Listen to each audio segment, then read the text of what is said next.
Est-ce que vous savez que vous pouvez vous faire rembourser votre abonnement au transport en commun si vous prenez les transports pour aller sur votre lieu de travail le matin? Eh bien ça fonctionne pour tous les types de transports en commun classiques que vous connaissez, comme par exemple le bus, le tram, le métro, le TER ou le RER, mais ça fonctionne également pour d'autres types de transports en commun moins connus, comme ici le bateau à Bordeaux. Attention, ça ne marche pas pour celui-là. Ou par exemple le funiculaire qui sera bientôt mis en service. Eh bien la loi est claire, l'employeur rembourse 50% de l'abonnement. Attention, il faut bien que ce soit un abonnement, qu'il soit hebdomadaire, mensuel ou annuel, ça ne fonctionne pas pour les tickets à l'unité. Si par exemple vous avez un abonnement qui est de 40 € par mois, eh bien l'employeur vous rembourse 20 €. Est-ce que c'est cumulable?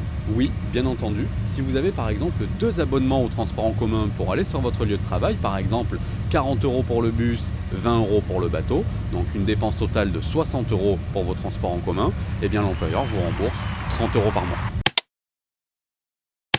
Alors, ça fonctionne même si vous entrez ou sortez de la société en cours de mois ou même si vous êtes malade. L'employeur vous rembourse quand même les 50% de l'abonnement au transport en commun. Ces 50% sont entièrement exonérés de charges et non imposables pour le salarié.